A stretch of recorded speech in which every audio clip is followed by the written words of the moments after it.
On Friday, Donald Trump posted, "I absolutely love that Colbert got fired. His talent was even less than his ratings."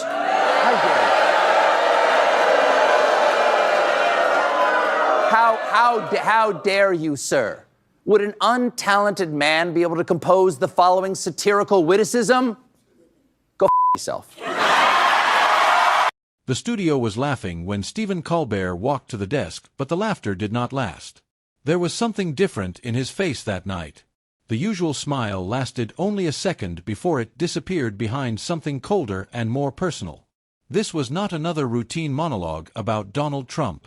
It was about Colbert's own network and his parent company and a $16 million settlement that suddenly became impossible to ignore. Paramount settled Trump's lawsuit over a 60 Minutes interview for $16 million. Colbert publicly called the payment a big fat bribe. He looked directly into the camera like someone who already understood the cost of saying those words aloud.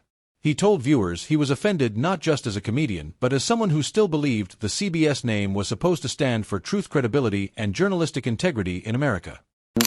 My mustache comes to you with a heavy heart because while I was on vacation, my parent corporation, Paramount, paid Donald Trump a $16 million settlement over his 60 Minutes lawsuit. As someone who has always been a proud employee of this network, I am offended.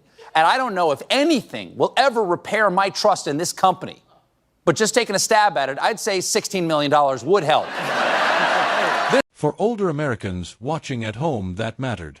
They remember when network news carried authority, when journalists challenged power instead of carefully managing it. Then Colbert slowed the story down. He reminded viewers that Trump sued CBS over the editing of a 60 Minutes interview with Kamala Harris. He reminded them that critics questioned the strength of the lawsuit itself and whether it had any serious legal foundation. Then he pointed to the detail nobody could ignore. Paramount was seeking approval for its Skydance merger at the same time it agreed to pay Trump millions.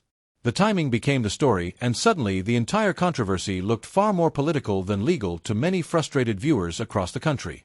I believe this kind of complicated financial settlement with a sitting government official has a technical name in legal circles. It's big fat bribe.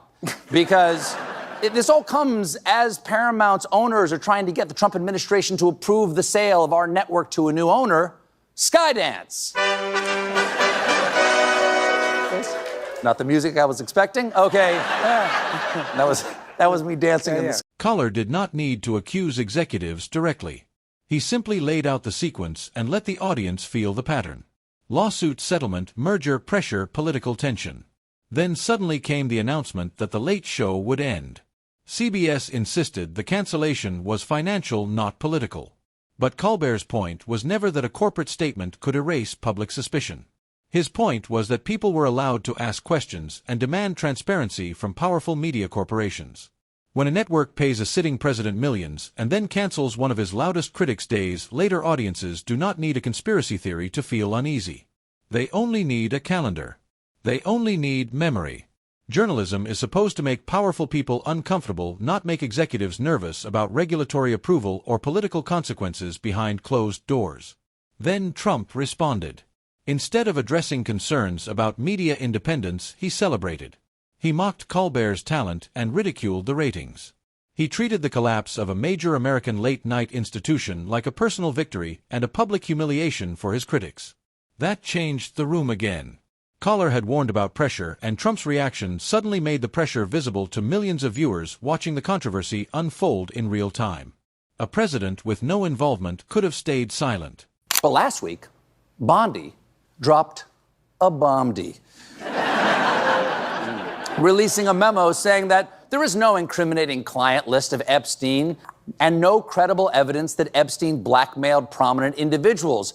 You can't take this away from your base. That is MAGA's favorite conspiracy. What are we going to find out next? That immigrants aren't eating cats? A leader confident in free expression could have said comedians have the right to criticize him. Instead, the public saw the familiar pattern: attack the critics, celebrate the damage, and turn another institution into a trophy. Colbert presented the reaction almost like evidence. He did not shout or act shocked. He simply allowed viewers to see the contrast clearly and judge the situation for themselves without emotional exaggeration or dramatic performance. One side called it business. The other side celebrated it like punishment. And in the middle stood a comedian with a microphone asking whether the country was still comfortable with that reality. For older viewers, the moment carried a deeper warning. They remember presidents who disliked the press but still respected its role in maintaining democratic accountability and public trust. They remember when comedians mocking the White House was considered part of democracy, not grounds for celebration when careers collapsed. So when Trump bragged about Coller's problems, it did not feel powerful. It felt small and deeply personal in a way many viewers found disturbing. And that became the real silence. Not the silence of a canceled show or a corporate press release. The silence came when audiences realized how quickly institutions can bend when politics, money, and fear enter the same room together behind corporate doors. A corporation can call it a business decision. A politician can call it ratings failure. But the public can still ask why the timing feels so convenient and politically beneficial for everyone involved. Coller's real act of courage was not making a joke. It was criticizing the company signing his paycheck. Sitting behind a CBS desk, he told viewers the settlement looked wrong and raised serious concerns about media independence and corporate influence. In a media world where too many people soften their language to protect access, that kind of clarity still matters greatly to audiences searching for honesty. By the end, the story was no longer only about Stephen Colbert. It became a question about whether American media can stay independent when billion-dollar mergers, federal regulators, corporate fear, and presidential anger all collide against the same newsroom wall at the exact same moment. Trump may have bragged. Executives may have issued statements, but the lasting image remained Colbert staring directly into the camera and calling out the settlement in plain English before millions of viewers nationwide. Because sometimes corruption does not arrive through secret meetings or hidden envelopes. Sometimes it arrives through a press release, a merger deadline, a canceled show, and a powerful man celebrating before the country has even finished asking why.